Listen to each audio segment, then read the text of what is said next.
declared to the House of Representatives, we have declared to the Senate, we have declared to the governor's office that we are not going nowhere. We ain't going nowhere. If we gotta come here every week, if we gotta come here every month, we will not be silent. Well, I've been trying to say something about our criminal justice system. This country is very different today than it was 40 years ago. In 1972, there were 300,000 people in jails and prisons. Today, there are 2.3 million. The United States now has the highest rate of incarceration in the world. We have 7 million people on probation and parole, and mass incarceration, in my judgment, has fundamentally changed our world. In poor communities and communities of color, there is this despair, there is this hopelessness that is being shaped by these outcomes. 1 out of 3 black men between the ages of 18 and 30 is in jail, in prison, on probation, or parole. In urban communities across this country, Los Angeles, Philadelphia, Baltimore, Washington, 50 to 60% of all young men of color in jail or prison, or on probation and parole. Our system isn't just being shaped in these ways that seem to be distorting around race, they're also distorted by poverty. We have a system of justice in this country that treats you much better if you're rich and guilty than if you're poor and innocent. Wealth, not culpability, shapes outcomes.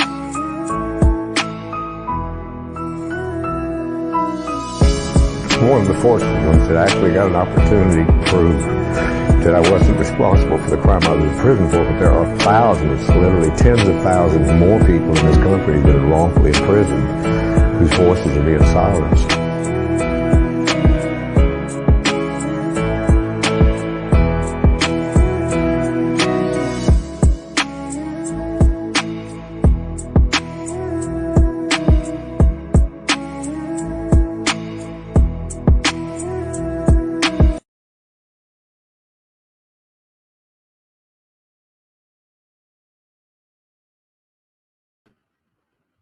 Happy holidays, everyone. My name is Makini Marsden. I am one of the original hosts of The Low.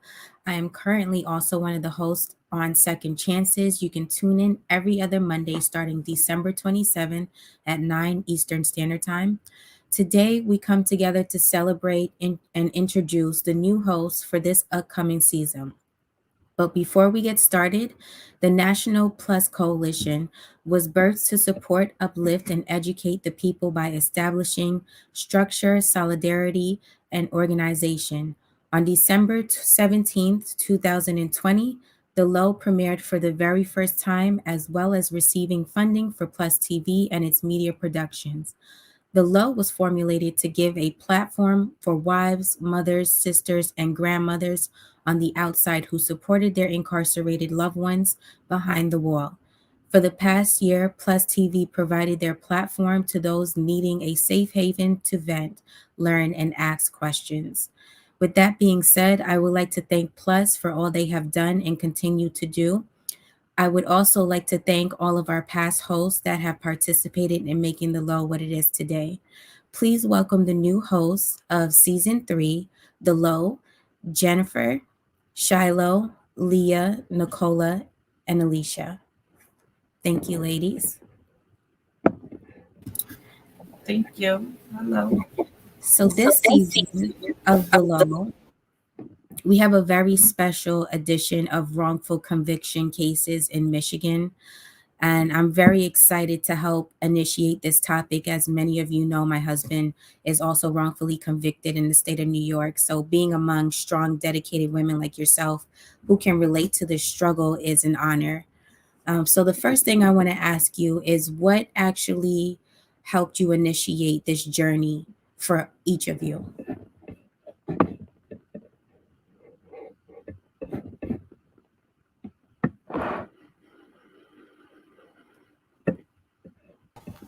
I think we have a little issue with our mics. Hold on a second.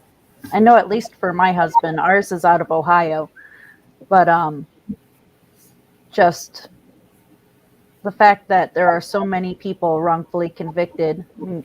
Current numbers are estimated at 2.5 to 5% by Prison Policy Initiative, and It's just way more than there should be. Absolutely. And what about you, Nicola? You know what initiated this for me is simple, just the injustice that this country is facing. I fell in love with someone who's been wrongfully convicted for 30 years. He's convicted him and his brother in 1992 out of Wayne County, Michigan, who is notorious for wrongful convictions. So that is my dedication, just to get the man I love home and help others get their loved ones home who are affected by this corruption. Absolutely. And what about you, Leah? I mean, I think both of them pretty much covered it. It's the same thing. I fell in love with someone that is wrongfully convicted. And, because of that, there's steps that got to be taken. It's a fight that we got to fight. And, you can't just sit back and hope, it takes action. So there was no other choice. In order to bring them home, you have to get involved and you have to fight and you have to do something. Absolutely. So with speaking on fighting, because it's a internal fight, it's an external fight, and it's also spiritual warfare when it comes to freeing somebody that is wrongfully convicted, or at least making the effort to do so. And because of this, a lot of families do suffer in the process. So how has your family dynamics been with supporting your loved one? I'll go first. I not only have a husband that is incarcerated and a brother-in-law, but my son is incarcerated also. The dynamics change for families all the way around. A lot of families, like in my husband's case, their families tried. They loved him and his brother. They tried, but they lose hope after being told no. They go as far as they can go, and then the system is always constantly no, no, no, no, no. As far as my son, it's just kind of like his sisters, they love him. It's just like a lot of families get caught up in, and then pretty soon, that you feel like it's out of sight, out of mind. You get tired. You get, a lot of people give up hope, and it has to be other people in the family that step up when those individuals are tired. Because that's what the system is designed to do. It is designed to break you. It is not no rehabilitation in any form in that system. In none of these prison systems. It's designed to break you. So when the families, if the families just go on, many die, right? They die off. They can't help their incarcerated loved ones because who's left to help them? So the system just is not held accountable for that. They're just like, you're just forgotten. And no one's going to help you. And we're not going to be held accountable. So it's family members that need to step up and support each other and people they don't know. It's not just our fight. It's all of our fights. Absolutely. Is it the same for you, Leah and Shiloh? For me, it is. My fiance's family started the fight, but a lot of it, is they didn't know what to do. They didn't know where to go. They can write letters and they can make phone calls, but, to try to get to the rallies and, to try to do those types of things, it's hard. It's hard on some families. Some families don't have the means and, aren't able to do those as easily as others. But for the most part, it's my family's all close. My family's all been reading through his case and getting to know him. And, we have a good, strong advocacy going for him to try to right this wrong. That's good. And what about you, Shiloh? Well, in my husband's case, it was pretty much kind of left by the wayside for a lot of people. He was trying to fight it from the inside alone. And now I'm helping him from out here. So it definitely makes it interesting. Yeah.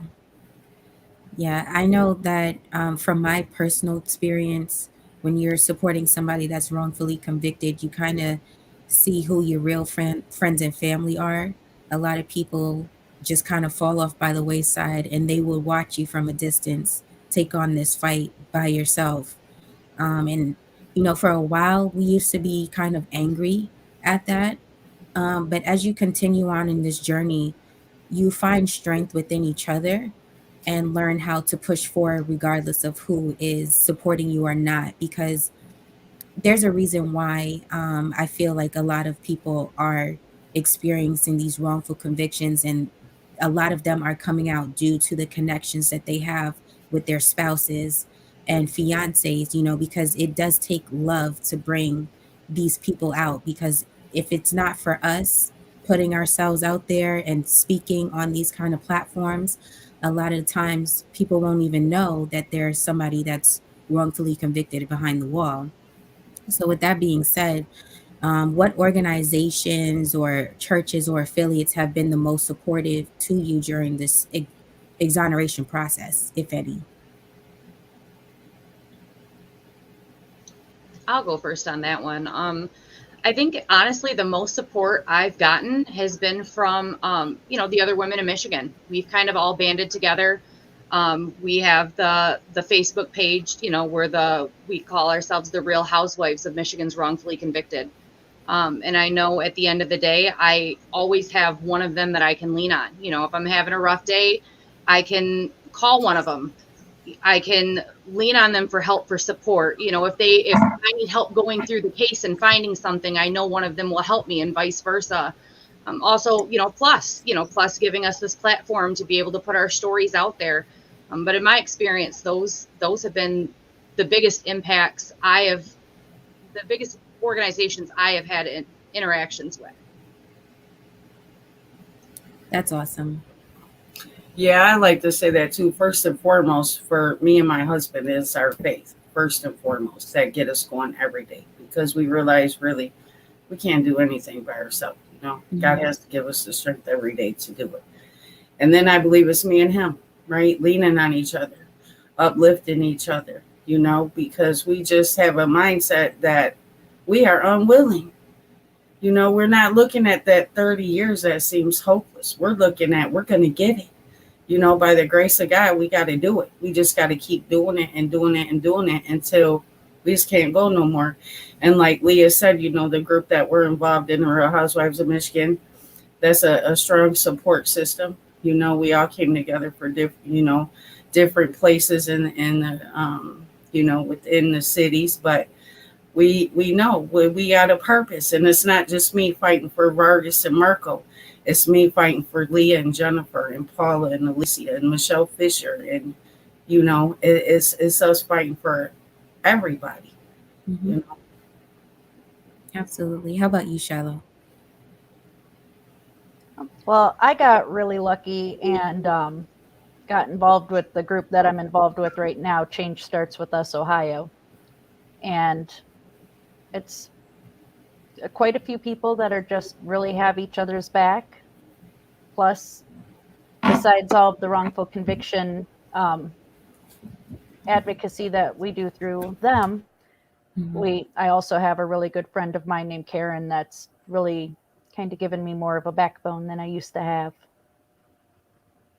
That's good. I'm glad everybody has a strong support system that can help them get through this process, because it can be very strenuous.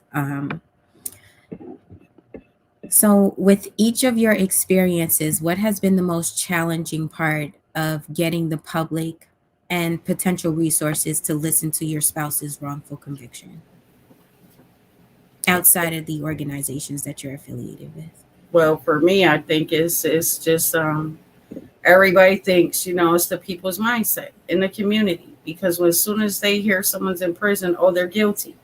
Mm-hmm. They got to be guilty or they wouldn't be in prison. This type of thing don't happen. Everyone says they're innocent. Everyone says, they're wrongfully convicted or they didn't do this crime.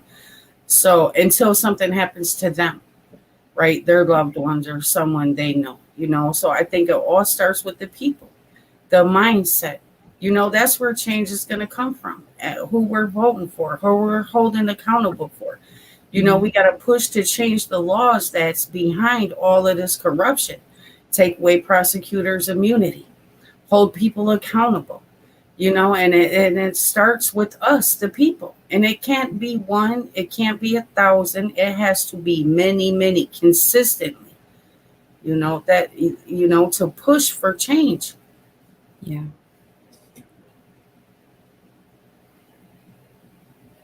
What about you, Leah?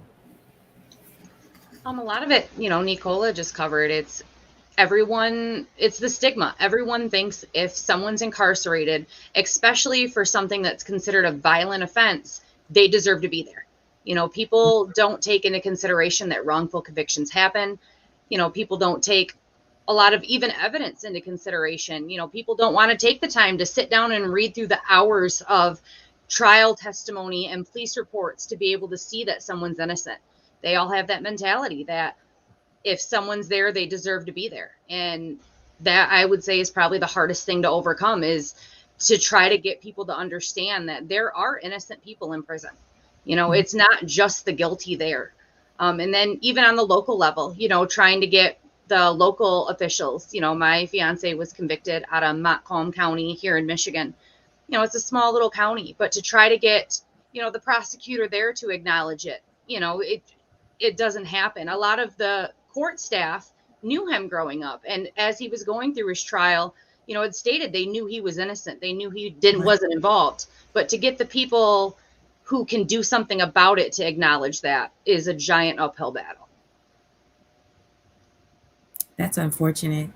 That's a community that actually knew him and said that they thought that he was innocent, and still they miscarried his entire trial. That's actually heartbreaking. I can imagine how he feels. It is heartbreaking, especially when the prosecutors, it takes them 2 seconds to find you guilty and take your life away, right? Mm-hmm. They took all my husband's 20s, 30s, 40s, and now he's into his 50s. And Marco, they know. I mean, all the prosecution witnesses have came forward, signed affidavits that they were interrogated, threatened, coerced into making these statements about my husband. The prosecutor, Kim Worthy, got on national television about another case about this corrupt detective, and she said it on national television. This detective had so much unethical behavior. Not only did he do this to my husband and brother-in-law, years later, he did it to 2 other men that spent 17 years of their life wrongfully convicted. One of them men were out of the state of Michigan. How can you find him guilty? Right? But they do. This corruption has to stop. And these prosecutors don't want to come forward and say, hey, we made a mistake. Right? We made a mistake. How can you fix that type of mistake? Money, money can help them start a new life. But look at my husband, 30 years. We don't know if we're going to wake up tomorrow. That lies with God. How many people have been wrongfully convicted that has died in there and then came to find out they didn't do it? How many people has gotten the death penalty and died, and then DNA says they didn't do it? Right. It's corruption because no one's accountable. And we have to start holding them accountable, or it's not going to change. I agree 100%. Shiloh, how do you feel about that? I think she pretty much said it all. I think that it's a matter of educating the public, because these officials, they know. The courts, they know. These prosecutors, they're well aware of what they're doing. I'm pretty sure they have gone into and looked into the history of a lot of these detectives and seen the misconduct, and they're not taking any accountability for it, like you said. It's a matter of us really letting the public know and building that unity within our communities so that we can make some effective changes.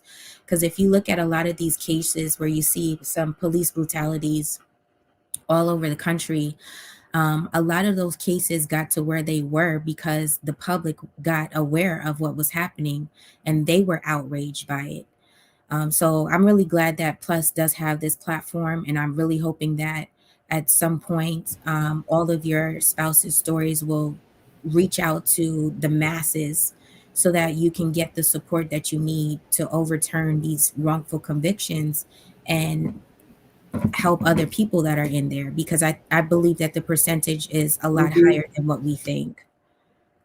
It's not uncommon. Wrongful convictions are not uncommon. I think that's been the biggest struggle with me educating a lot of people that just don't understand the stigmas attached to incarceration. Yeah, the unfortunate part is it's too common. It's Mhm. too common. You walk in there and think there's no way I can be found guilty. I didn't do this, but then you're found guilty. You know, you're not going home, right? And they're making it hard. You know, you're supposed to be innocent until proven guilty. Well, we know with a lot of us, they already got us guilty. We got to prove ourselves innocent. And now they're even going a step further with their corruption, making that even harder. So it's almost impossible, you know. I know Kim Worthy, you know, she started the Conviction Integrity Unit, the CIU. A lot more of them are opening up around cities. That's a good thing, you know. That is a good thing. But what's even unfortunate about that is it's taking years for people's cases to be seen, to get out. You know, they're saying they don't have no funding. They might have one or two, you know, attorneys in there trying to investigate, or another PI, you know. So that staff is limited, but they try, you know, and not all officials are corrupt. Not everybody in there is corrupt. But how can they go against so much that are corrupt, you know? If they're saying, you know, how can I stand up to my boss or my, you know, who I'm working for? Excuse me. You know, if they can do this to these men and women, it's not nothing they couldn't do to me. You know, so I think a lot of them, their voices stay silent. But, you know, no one's even gotten out of the CIU in Detroit at all this year. That's unfortunate. You have hundreds and hundreds who are waiting. Like I said, you took 2 seconds to give them life, but you're taking years to release them. Do you There's know a problem within that system. Do you know if the Conviction Review Unit has overturned any cases at all? Oh yeah, they turn and yeah, out of Wayne County, I believe it's 29 now.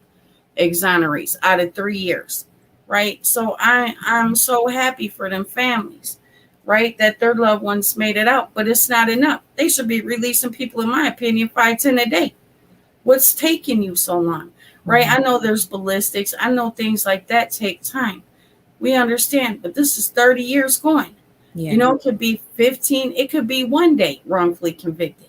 You should be out of there. You know, but we're trying to remain patient with the process. You know, we're trusting in God, and we're just going to keep fighting. Like, I'm not going nowhere. Like, I am so determined. I'm going to get my husband. I'm going to get my brother-in-law. And I don't care how many stones I have to walk over, how many hills, what mountains, whatever it is, until God tells me, no, that's it. I'm going to keep going.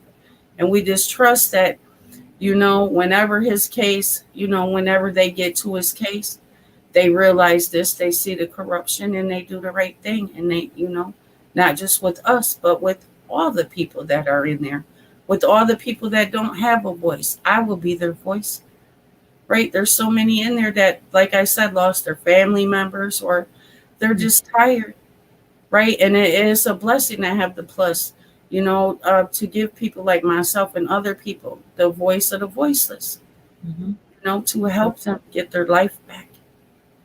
So, if any of you are able to share any significant facts about your spouse's case, what would they be, and why do you think the courts have overlooked them?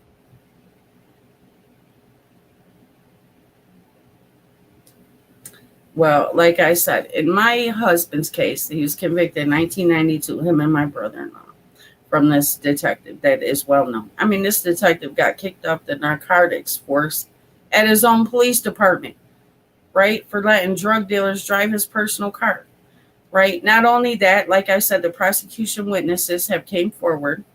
There was no ballistics, no gun, no nothing, right? Right before trial, one of the witnesses kept telling the judge, this was not him. This detective is making me say this, right? All the way up until trial. He kept saying, this is not them. This is not them. When he got to trial, he changed his story. Why? Because of this detective.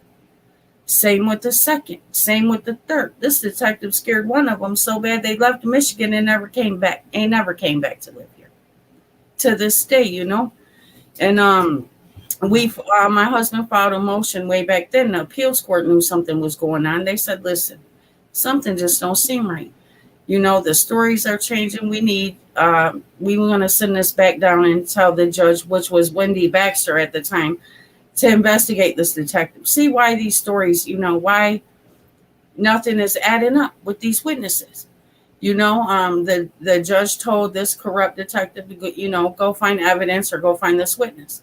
The detective came back and said, I can't find him. But the judge never went no further. She didn't ask him, how did you find him? Did you go to his house? Did you go to a place of employment? Did you call him? Nothing ever happened. And in Michigan, when a witness changes their testimony trying to do the right thing, the law is they find that suspicious. They find it suspicious. And it's just a battle. It's just a battle. They turn a blind eye because they know the corruption is there, but it's going to make them look bad and they don't want to be held accountable. But we filed a motion in September, by the grace of God, it is with the CIU. And we're just trying to hope that they see and they do the right thing with the information that they have. Well, my prayers are up for you guys. Shiloh, what about you? My husband was convicted in 2006 out of Summit County, Ohio. He was convicted where the only piece of evidence was a shop vac, and his DNA was a 1 in 83 match, which, knowing DNA, it's normally 1 in the millions to trillions. But he admitted it's his shop vac. It was not found at the scene. It was found in an ex-girlfriend's garage. And there was no DNA from the victim. The ex-girlfriend claimed it was used to clean up the crime scene. There was also video that showed that he was not with them. But yet the claim was that this little 5'9", 140-pound man intimidated even a man that was almost 6 feet, 300 pounds to hand over a loaded gun. And even with video evidence and everything, they just ignored it in court. And even jurors afterwards told his family that they did not believe he was guilty, but they didn't want to be sequestered anymore. That's interesting. That seems to be a big misconduct in a lot of wrongful conviction cases too, with jury misconduct. Because I've read plenty of cases, including my own spouse's case, where a member from the jury came back and said that they made a mistake and they felt pressured to make a decision. So I think a lot of times we do need to educate people on what to do as a juror, how to actually serve on jury duty. Because that seems to be an ongoing problem with a lot of these wrongful conviction cases. What about you, Leah? Well, my fiance was wrongfully convicted in 2006 out of Montcalm County, Michigan. He was sentenced to life without parole for felony murder. He was convicted alongside his brother and a friend of theirs. All the evidence that they had was basically witness testimony of people overhearing or hearing comments about who was involved, and it was all against his brother. Out of I think there was 19 witnesses. Out of all those witnesses, only 3 said that my fiance was present at the time. And even all 3 of them gave different recollections of what his involvement was or where he was when the crime happened. There was DNA evidence that was collected at the scene. None of that matched my fiance. There was fingerprints at the scene. That didn't match my fiance. All the 3 witnesses that did testify against him later recanted. 2 of them were women, one with a young child and one that was currently pregnant at the time. And both of them were told that they'd never see their children again. The pregnant one was told, you'll have your baby in jail and we'll take it. You'll never raise this child. And I mean, I'm a mother myself. I can understand that, as a mother, you're going to do anything and everything you can to protect your child, even if it comes at the cost of someone else. But all the witnesses have since recanted and said that they were all threatened and coerced There was a motion filed a while ago where one witness did sign an affidavit to the fact that she was threatened and coerced.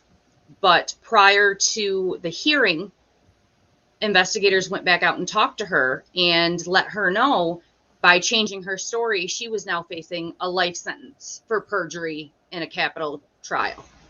So, of course, I mean, once again, she's still a mother. She's, and to tell her by doing the right thing and coming forward, now you could be facing life in prison because you lied that many years ago. She refused to testify. She pled the fifth on the stand.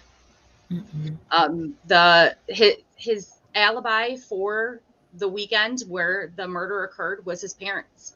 He was home with his parents, but because he called his parents from the county jail and was telling them, what was going on and what he was arrested for and what they were saying, they would not allow his parents to testify as his alibi. He had previous interactions with the main investigator. The main investigator had raided his home tons of times, searching for drugs and searching for, drug production, and could never find anything.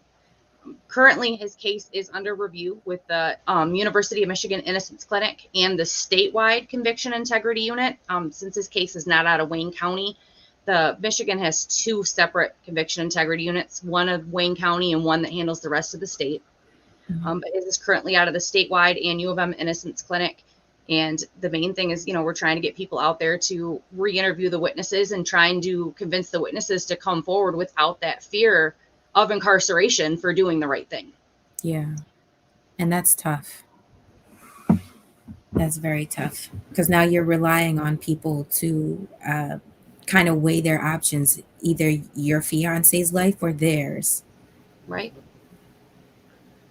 Yep, that's like the first witness in my husband's case, that this detective that started all of this, he was high on cocaine.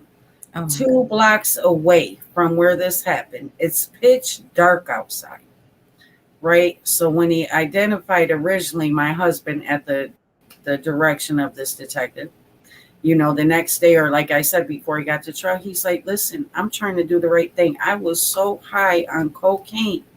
I never seen these 2 men here. I never seen them.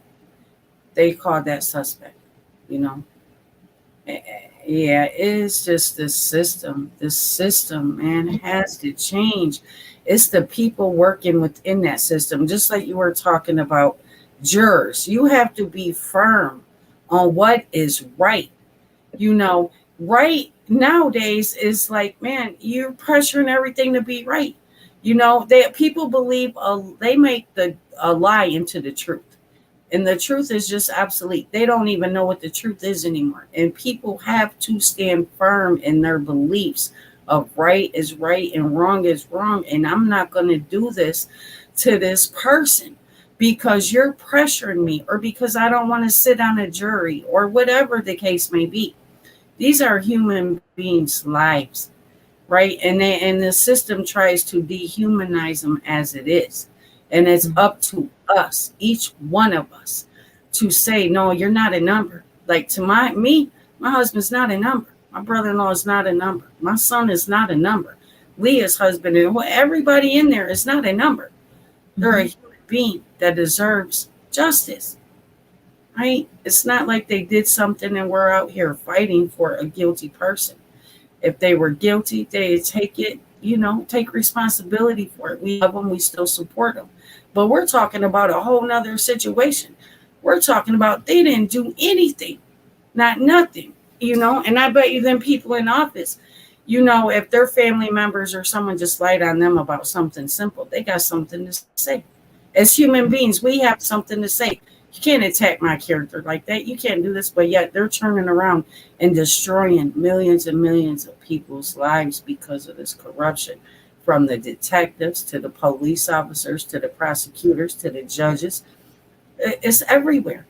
And like I said, nothing's going to change until we change these laws and we get together, state to state to state to state, coming out, fighting for these people. I agree.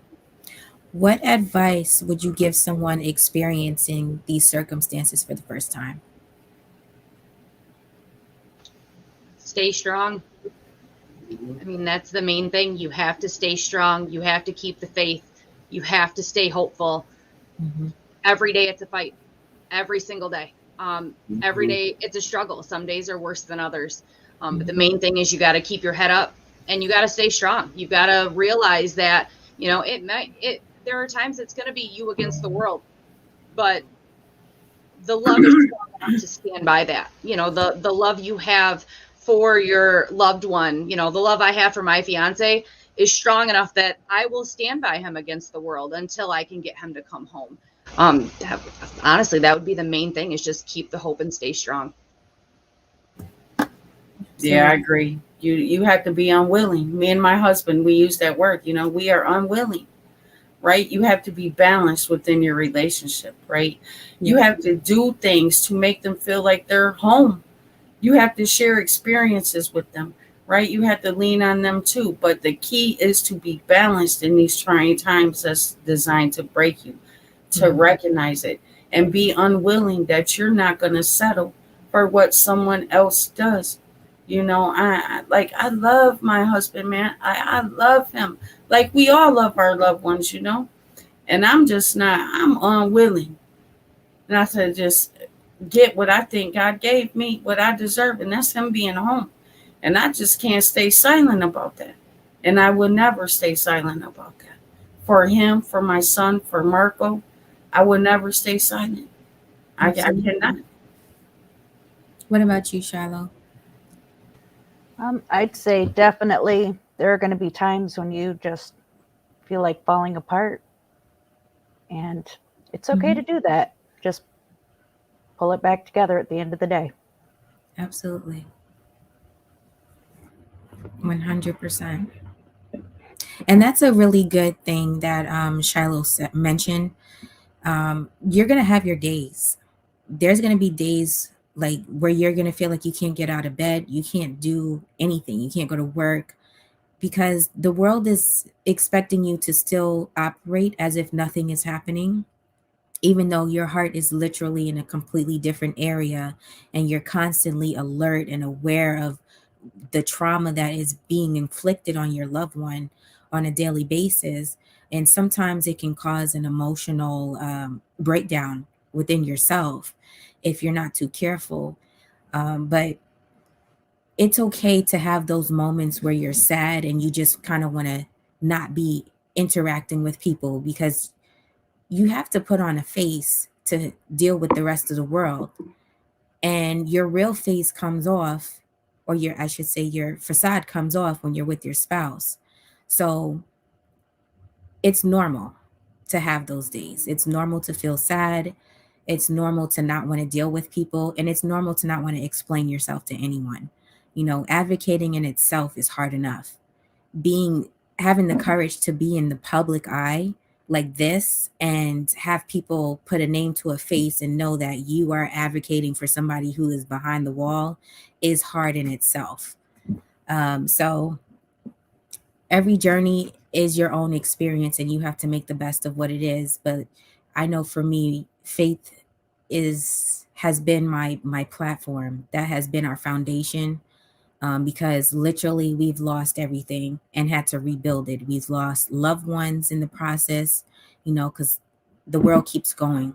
Nobody stops for us, you know. Yeah. So my next question is, moving forward, how can we as a community better support families moving forward with wrongful convictions? Like, what do you think how the community can actually help us?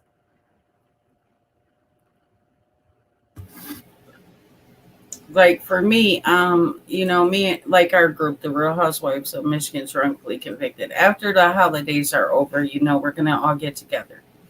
We're going to try to discuss hosting a rally, you know.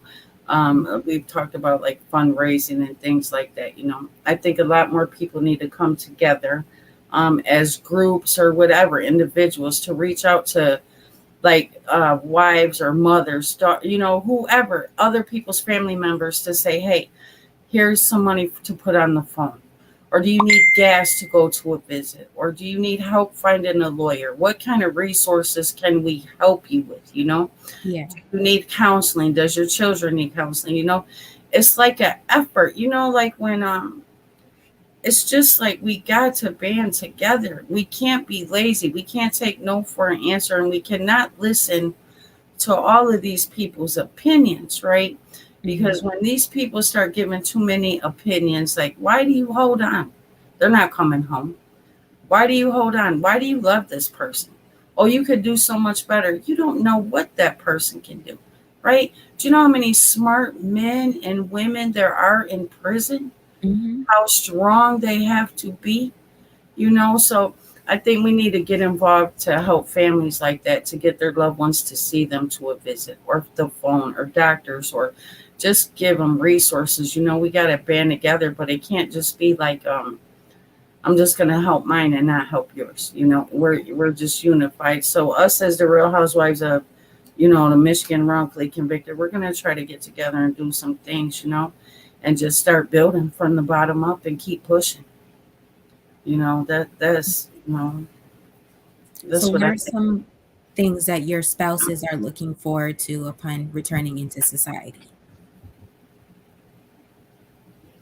For my husband, man, he just wants to live life, go to work, take care of his wife, be with his family, go for a walk, go to the park, drive a car, Mm-hmm. right? Go to the refrigerator by himself, take a shower by himself. Things in life that we take for granted all the time, right? He just wants to be normal, wants to be a human being, right? And we can't expect these men to come home and think everything's going to be perfect, because it's not. Mm-hmm. They're going to have some serious things to deal with mentally because of how this system has, Yeah. you know, has tried to damage them. You know, so, but that's what my husband wants. We want to start a business. We want to travel. We want to help others and continue, you know, doing our advocacy for them. However, we can help. We just want a normal life like everyone else does. That's it. And what about you, Leah and Shiloh? With my fiance, it's pretty much the same. You know, he wants to be home. He wants to be home with me and our kids, and he wants to be able to go to McDonald's, you know, to be able to eat normal food, to not have to wonder what this meal is that you're being served. Mm-hmm. To eat something other than chicken. You know, that was one thing my fiance said, is when he comes home, he never wants to eat chicken again. You know, it's just, you know, exactly like Nicola said, you know, just the simple things that we take for granted every day. Showering by ourselves, you know, waking up, you know, in our rooms alone, you know, not having a whole other person that's a complete stranger in the room with you, Yeah. you know, being able to get dressed without someone watching, you know, just basic life things. That's the main thing he looks forward to. What about you, Shiloh?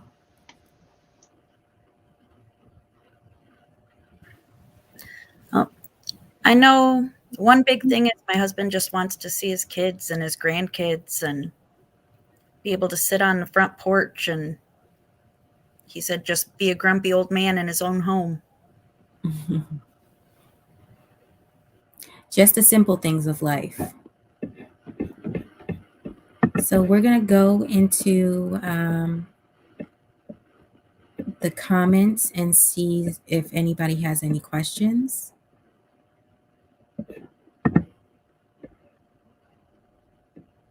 Somebody said my husband was coerced to take a plea, but ended up with a long time anyway. That happens.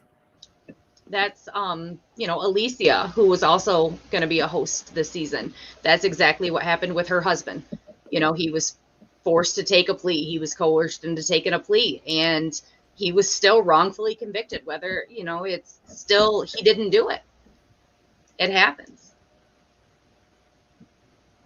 Absolutely. Let's go to another comment here. And you all have petitions, right, that the public can support you on?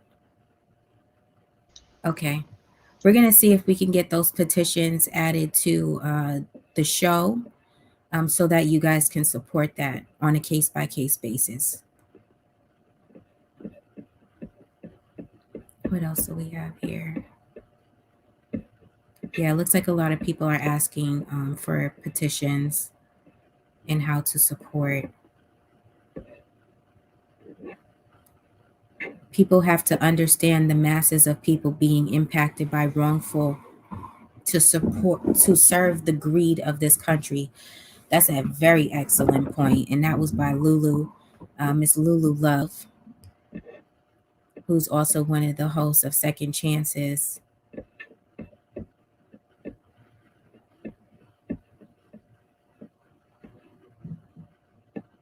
Okay. Somebody said he has a juvenile charge as an adult due to 2 adults' actions. I wish I knew the steps I could take to get my son freed. And that's a really good point too, because a lot of times the parents that are the biggest support of the person that happens to be incarcerated, or whoever the big support is, don't really know how to help and assist. Like, where do they get help from? Like, when my husband was first charged, there were a bunch of attorneys coming up to his mom saying, hey, if you got $60,000, I can get him out. Who has $60,000 sitting nowhere, to give? Nobody, the average person doesn't have that kind of money just sitting in a corner waiting, And that's a part of the issue too, because then they don't know how to get the assistance that they need or the support.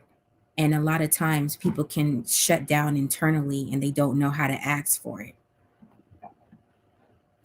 Somebody said our CIU went to the DA, and of course they said the case was closed and they would not look into it. That's a joke. They did nothing, no independent investigation. Wow, that's crazy. Another person says courtroom drama shows don't help. That's true. Either because it will show this romanticized view of the justice system, or with all forensic evidence, etc., people don't think you can be convicted on virtually no evidence or errors. That is very true. Very true. Brooke says, no, they are not uncommon. Railroading is so real. Numbers are definitely higher than we know. Wrongful conviction fights will help to bust the entire system wide open. All right, so we have a lot of support here for wrongful convictions. Nice. Is there anything that you guys would like to share that your viewers can look forward to before we close out? I'll say if anyone wants to learn about my husband and Marco's case, you can Google the Voice of Detroit. There's an article in there about them. There is their Court of Appeals and some paperwork in there about their case. We just ask that you show up at the rallies. You get involved in your community somehow. With the parents that don't know where to start, just go to rallies. You meet people. Just keep networking, calling, and you will get 100,000 no's, but you will get one that says yes. You will get one. You just got to stay strong, as hard as it is. Take your time, a day, 2 days to cry and let it out, but don't stay in that place very long. Depression is very real. Mm-hmm. It is very real. And, just reach out to organizations like the Plus or whoever. Don't let fear stop you from just reaching out to anyone. You got to go wherever, push yourself farther than you ever thought you could, and by the grace of God, something good will lead you on your way. And then that step will lead to another step, and you just keep going. Absolutely. Shiloh, Aaliyah? Another big thing is don't fear research. Mhm. Research is really important. Learn everything you can. Learn about the people. Learn about your local government. Learn about wrongful convictions as a whole. Absolutely. I mean, really, they pretty much covered it. It's, you know, you got to educate yourselves and educate others that this stuff happens. You know, this stuff happens. It's real. People are living it. People are suffering from it. You have to show up to the rallies. You have to sign the petitions. You have to make your voice known. You have to share the posts. You have to do the work. You know, unless you do the work, nothing's going to come out of it. And as far as, you know, as the season goes, I think the main thing that you can expect from pretty much all of us is just a true, honest, candid discussion of what we're all dealing with as loved ones of someone that's incarcerated. You know, us as the housewives, you know, we've all banded together. We'll probably talk about that. I'm sure, you know, we can talk about, you know, Shiloh and, you know, her issues and the things she's had to overcome dealing with the different organizations in Ohio. But the main thing that you can expect from all of us is honesty. You know, we're all going to be honest, we're all going to be real, and we're all going to be open about what we're dealing with and how we're dealing with it. Mm-hmm. Absolutely. And I just want to say that you all make such beautiful couples. I love seeing the pictures of all of you supporting each other. That gives me a lot of strength, just watching how you guys band together, because we are our sisters' keepers. So with that being said, thank you all for tuning in to another memorable moment in Plus history. Happy holidays, and may we all have a blessed new year. Thank you. You're welcome. Thank you.